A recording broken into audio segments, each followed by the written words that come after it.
जय हिंद साथियों, आज के इस क्लास में आप सभी का बहुत बहुत स्वागत है। तो साथियों, बिहार एसएससी कार्यालय परिचारी परीक्षा के लिए आज हम लोग पिछले साल के पेपर को कवर करेंगे, जो कि साथियों 19 सितंबर 2024 का पेपर है। इस प्रैक्टिस सेट में हम लोग टोटल 60 सिलेक्टेड प्रश्नों को कवर करेंगे। इसमें आपका जीके, साइंस और हिंदी व्याकरण का क्वेश्चन शामिल है। तो आप लोग पूरा सेट को लगाइए और 60 में से कितने क्वेश्चन सही कर पाते हैं ये आपको सेशन के लास्ट में कमेंट करके बताना है। तो चलिए इसी के साथ आज के सेट को स्टार्ट करते हैं। तो साथियों, आज का पहला क्वेश्चन देखिए, शेरशाह सूरी का मकबरा कहाँ पर अवस्थित है? सासाराम, गया, सहरसा या फिर डी पटना में?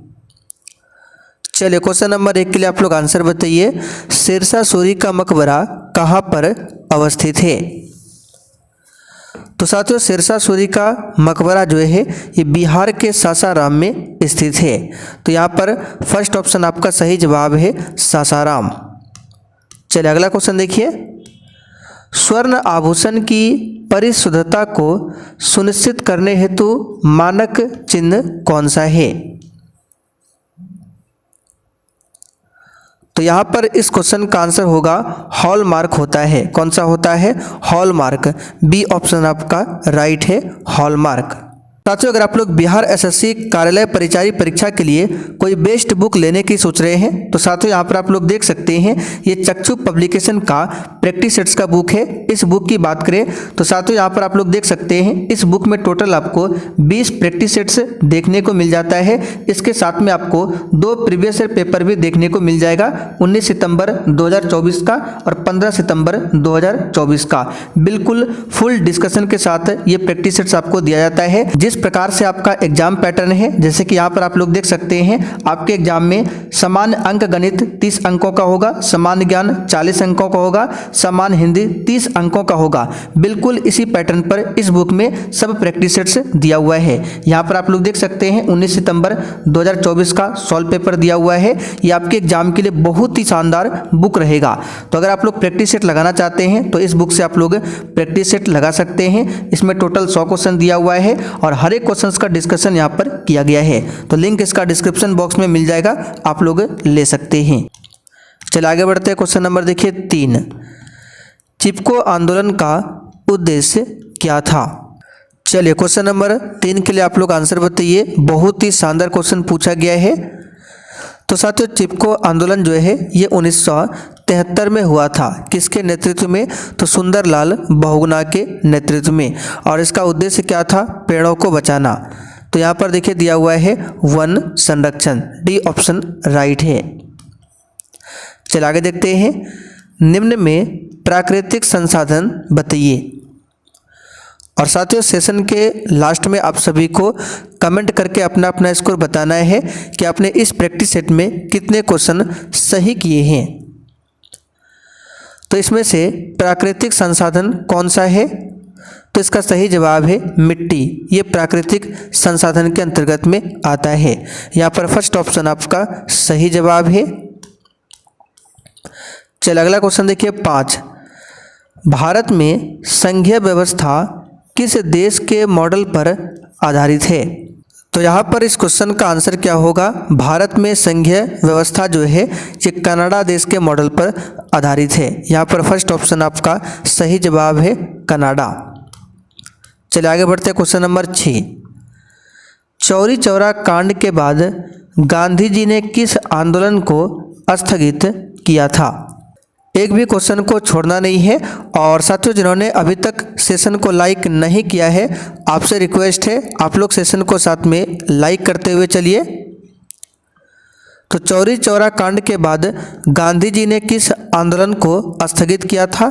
तो ये था असहयोग आंदोलन। बी ऑप्शन आपका सही जवाब है। फरवरी 1922 में चौरी चौरा कांड होता है, जिसके कारण असहयोग आंदोलन को महात्मा गांधी को वापस लेना पड़ता है। आगे देखिए, विश्व प्रसिद्ध योग विद्यालय कहाँ पर अवस्थित है? चलिए क्वेश्चन नंबर 7 के लिए आप लोग आंसर बताइए। तो यहाँ पर इस क्वेश्चन का आंसर क्या होगा, ये मुंगेर में अवस्थित है। ये जो विश्व योग विद्यालय है दुनिया का पहला योग विश्वविद्यालय है, जिसकी स्थापना 1964 में स्वामी सत्यानंद सरस्वती ने मुंगेर में किया था। कब? 1964 में। आगे देखिए, निम्न में खरीफ फसल कौन सी है, बताइए। तो साथियों, इसमें से खरीफ की फसल कौन सी है?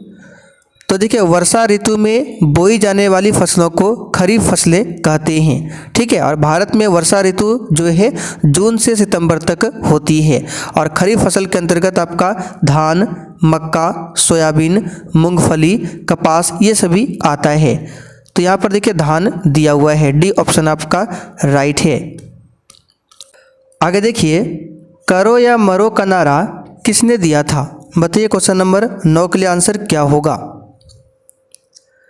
तो साथियों, ये क्वेश्चन आपको कई बार बता चुके हैं। करो या मरो का नारा जो है महात्मा गांधी जी के द्वारा दिया गया था। किस आंदोलन के दौरान ये नारा दिया गया था? तो भारत छोड़ो आंदोलन के दौरान। चलिए आगे बढ़ते हैं। राज्यसभा के सभापति कौन हैं, बताइए। तो भारत का उपराष्ट्रपति जो है राज्यसभा का सभापति होता है। और वर्तमान में भारत के उपराष्ट्रपति कौन है? तो याद रखिएगा सीपी राधाकृष्णन। ऑप्शन में नहीं दिया हुआ है क्योंकि प्रीवियस ईयर का क्वेश्चन है। तो याद रखिएगा राज्यसभा का सभापति वर्तमान में कौन है? सीपी राधाकृष्णन, जो कि भारत के उपराष्ट्रपति है। तो यहाँ पर सही कर लीजिएगा, क्या होगा? सीपी राधाकृष्णन।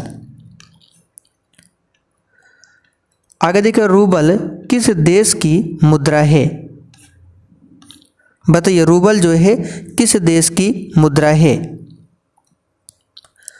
तो साथियों, रूस देश की मुद्रा का नाम है रूबल। भारत देश की मुद्रा का नाम है रुपया। ईरान देश की मुद्रा का नाम है रियाल, ठीक है, याद रखिएगा। चलिए आगे बढ़ते हैं। क्वेश्चन नंबर देखिए 12। प्रकाश की किरण गमन करती है। तो सिंपल सा क्वेश्चन है, सीधी रेखा में, ठीक है। प्रकाश की किरण जो है सीधी रेखा में गमन करती है। चलिए आगे बढ़ते हैं। भारत का केंद्रीय बैंक कौन सा है? तो बहुत ही आसान क्वेश्चन पूछा गया है। भारत का केंद्रीय बैंक जो है भारतीय रिजर्व बैंक है। यहाँ पर फर्स्ट ऑप्शन आपका सही जवाब है। अच्छा, भारतीय रिजर्व बैंक की स्थापना कब होती है? तो 1 अप्रैल 1935 को। और इसका राष्ट्रीयकरण कब हुआ था? 1 जनवरी 1949 को। चलिए आगे बढ़ते हैं। क्वेश्चन नंबर देखिए 14। इसरो के वर्तमान मुख्य अध्यक्ष कौन है? तो वर्तमान में है doctor V Narayan. D option यहाँ पर आपका सही जवाब है। इसरो की बात करें तो इसकी स्थापना कब होती है? 15 अगस्त 1969 को। और इसरो का मुख्यालय कहाँ पर है? कर्नाटक की राजधानी बेंगलुरु में। आगे देखिए क्वेश्चन नंबर 15। ऑपरेशन फ्लड क्या है? तो भारत में श्वेत क्रांति को ऑपरेशन फ्लड के नाम से भी जाना जाता है, ठीक है। श्वेत क्रांति यानी कि दुग्ध उत्पादन यानी कि डेयरी विकास से संबंधित है। यहाँ पर बी ऑप्शन आपका सही जवाब है। और याद रखिएगा 1970 के दशक में भारत को दूध उत्पादन में आत्मनिर्भरता बनाने के लक्ष्य के साथ शुरू किया गया था श्वेत क्रांति। और भारत में श्वेत क्रांति का जनक कौन है? डॉक्टर वर्गीज कुरियन। आगे देखिए, मोटर गाड़ी के चालक के सामने लगा रहता है, बताइए कौन सा दर्पण? सही जवाब है उत्तल दर्पण। बी ऑप्शन सही है। चलिए आगे देखते हैं। Question number 17। एटीएम क्या है, बताइए। तो साथियों, एटीएम का फुल फॉर्म होता है ऑटोमेटेड टेलर मशीन। यहाँ पर देखिए ए ऑप्शन में दिया हुआ है ऑटोमेटेड टेलर मशीन। आगे बढ़ते क्वेश्चन नंबर 18। 1 मई को कौन सा दिवस मनाया जाता है? तो साथियों, 1 मई को क्या मनाया जाता है? मजदूर दिवस यानी कि श्रम दिवस मनाया जाता है। पर्यावरण दिवस 5 जून को, बिहार दिवस 22 मार्च को, विज्ञान दिवस 28 फरवरी को मनाया जाता है। आगे देखिए, नर्मदा बचाओ आंदोलन के नेता कौन थे? अब देखिए ऑप्शन में इसका आंसर नहीं दिया हुआ है, क्योंकि नर्मदा बचाओ आंदोलन के जो प्रमुख नेता थे मेधा पाटेकर थे। ऑप्शन में दिया है बाबा आमटे, तो यहाँ पर बाबा आमटे को भी आंसर कर सकते हैं, क्योंकि बाबा आमटे जो है एक प्रतिष्ठित सामाजिक कार्यकर्ता जिन्होंने आंदोलन को अपना समर्थन और राष्ट्रीय स्तर पर पहचान दिया था, बाबा आमटे ने। तो आपको दोनों आंसर याद रखना है, मेधा पाटेकर, बाबा आमटे। तो ऑप्शन में नहीं है, तो बी ऑप्शन यहाँ पर सही होगा। चलिए आगे बढ़ते क्वेश्चन नंबर 20। वायुमंडलीय दाब को नापने का यंत्र क्या कहलाता है?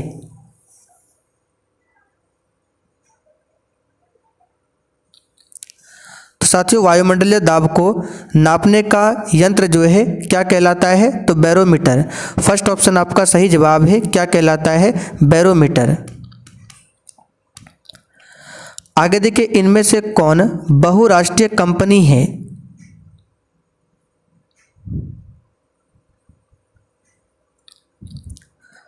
तो साथियों, इनमें से कौन सा बहुराष्ट्रीय कंपनी है? तो देखिए, Ford Motors, Samsung, Coca Cola, ये सभी है। डी ऑप्शन आपका राइट है। आगे देखिए, बिहार में उर्वरक कारखाना कहाँ पर अवस्थित है? तो साथियों, यहाँ पर इस क्वेश्चन का आंसर क्या होगा? तो बिहार में उर्वरक कारखाना जो है ये बरौनी में है। कहाँ पर है? बरौनी में। सी ऑप्शन आपका सही जवाब है, बरौनी। आगे देखिए, चंपारण सत्याग्रह कब हुआ था? बताइए, क्वेश्चन नंबर 23 के लिए आंसर क्या होगा? चंपारण सत्याग्रह कब हुआ था? तो साथियों, चंपारण सत्याग्रह जो है ये 1917 में हुआ था। बी ऑप्शन आपका सही जवाब है, 1917 में। आगे देखिए, जालियांवाला बाग हत्याकांड किस तिथि को हुआ था? ये सब नॉर्मल क्वेश्चन है, इसमें ज़्यादा समय पास नहीं करेंगे। इसका आंसर है 13 अप्रैल 1919 को। कहाँ पर हुआ था? पंजाब के अमृतसर में। और इस हत्याकांड की जांच के लिए कौन सी समिति का गठन हुआ था? हंटर समिति का गठन किया गया था। भारतीय रिजर्व बैंक के वर्तमान गवर्नर कौन है? तो वर्तमान में गवर्नर है संजय मल्होत्रा। यहाँ पर फर्स्ट ऑप्शन आपका सही जवाब है, संजय मल्होत्रा। 26वें नंबर के आरबीआई के गवर्नर है संजय मल्होत्रा। आगे देखिए, भारतीय लोकतंत्र की चुनौतियाँ क्या है? तो गरीबी, जातिवाद, अपराधीकरण, इनमें से सभी ये भारतीय लोकतंत्र की चुनौतियाँ हैं। आगे देखिए, किसी वस्तु का प्रतिबिंब सामान्य मनुष्य के नेत्र के किस भाग पर बनता है? तो नॉर्मल सा क्वेश्चन है, रेटिना पर बनता है। कैसा बनता है? वास्तविक और उल्टा बनता है। ठीक है, चलिए आगे बढ़ते हैं। Question number 28। पटना हवाई अड्डे का नाम क्या है? ए राइट आंसर करेंगे जयप्रकाश नारायण अंतर्राष्ट्रीय हवाई अड्डा। ये पटना हवाई अड्डा का नाम है। चलिए आगे देखिए, गंगा के प्रदूषण का कारण क्या है? आगे अभी हम लोग हिंदी व्याकरण से भी क्वेश्चंस को कवर करेंगे, इसलिए पूरा सेट को लगाइए। तो गंगा नदी के प्रदूषण का कारण क्या है? तो शहरों का कचरा है, मृतकों की राख है, उद्योगों का रासायनिक उत्सर्जन, ये सभी है। डी ऑप्शन राइट है। आगे देखिए, 1857 ईस्वी में विप्लव के क्रांतिकारी कौन थे? यानी कि 1857 की जो क्रांति होती है इसमें विप्लव नहीं होगा, बिहार होगा। पूछा गया है बिहार के क्रांतिकारी कौन थे? तो इसका सही जवाब है बाबू कुंवर सिंह। बी ऑप्शन यहाँ पर आपका सही जवाब है, बाबू कुंवर सिंह। भारत में राष्ट्रीय आपातकाल की घोषणा कब हुई थी? तो तो भारत में राष्ट्रीय आपातकाल की घोषणा 3 बार हुई थी, ठीक है, 3 बार। पहली बार 1962 में, दूसरी बार 1971 में, तीसरी बार 1975 में। तो तीनों में से देखिए कौन सा दिया हुआ है, तो 1975 यहाँ पर दिया हुआ है। 1975 में जो राष्ट्रीय आपातकाल की घोषणा की गई थी, ये आंतरिक अशांति के आधार पर राष्ट्रीय आपातकाल आर्टिकल 352 के तहत लगाया जाता है। आगे देखिए, रेडियम की खोज किसने किया था, बताइए।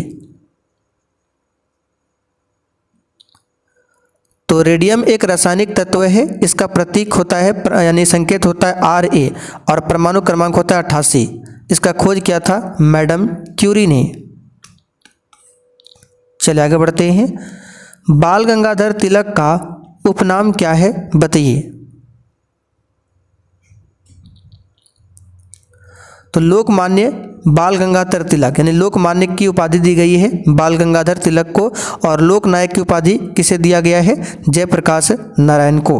बाल गंगाधर तिलक ने नारा दिया था, स्वराज मेरा जन्मसिद्ध अधिकार है और मैं इसे लेकर रहूंगा।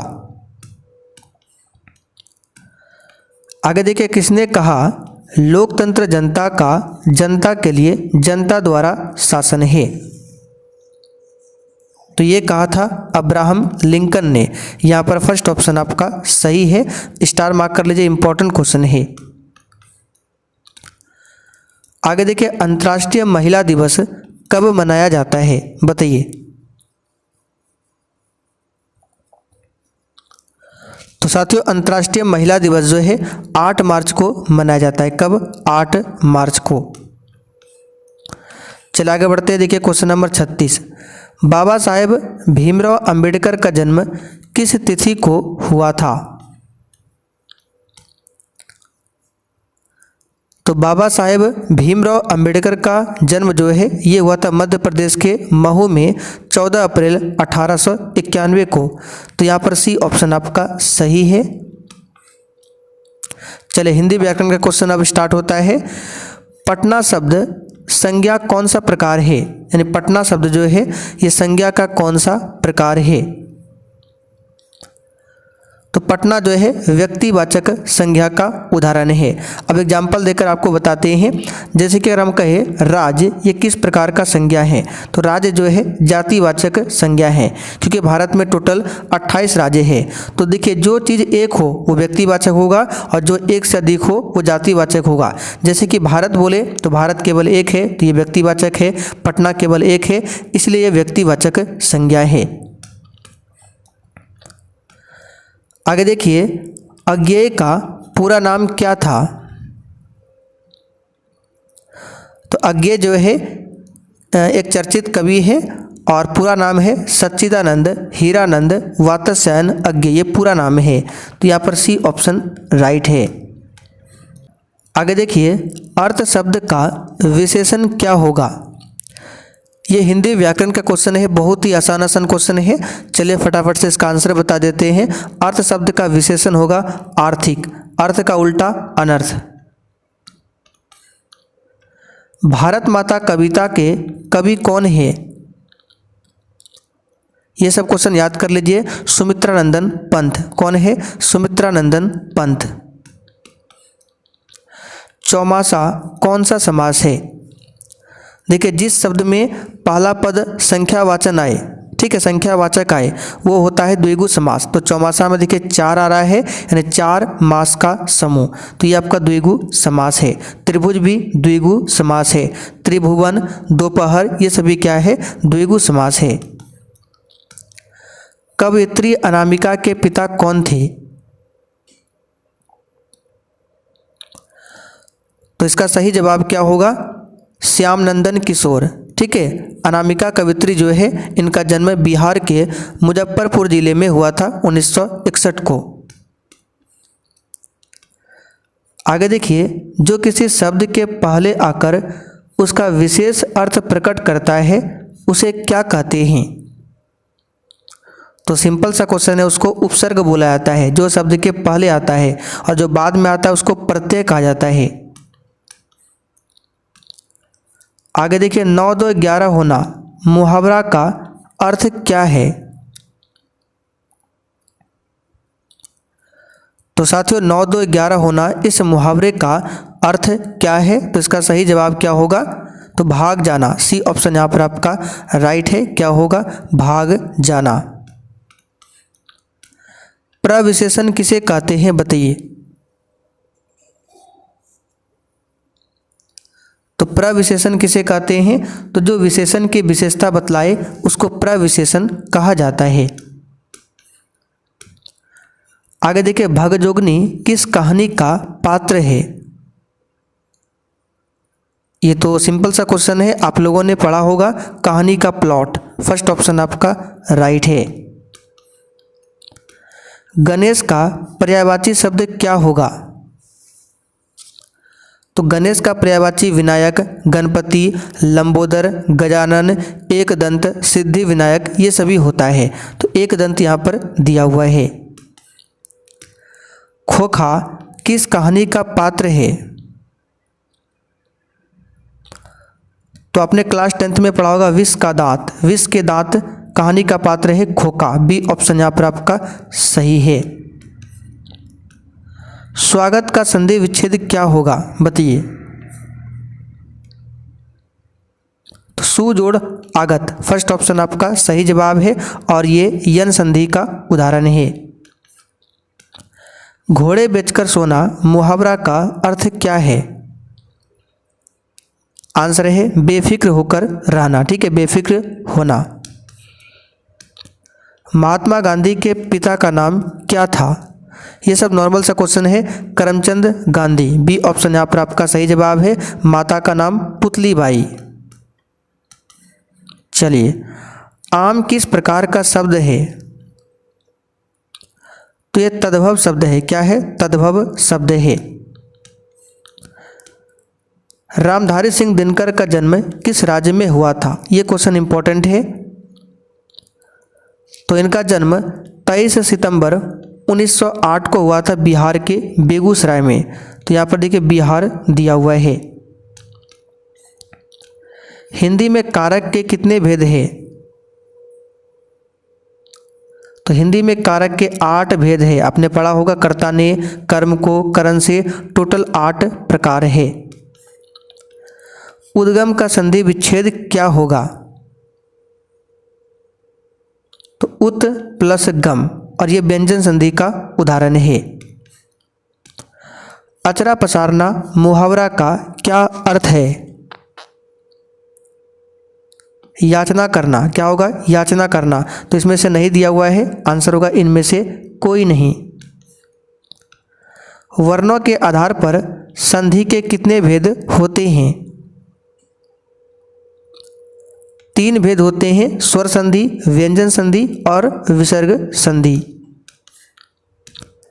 मैं नीर भरी दुख की बदली कविता की कवित्री कौन है? इंपॉर्टेंट क्वेश्चन है।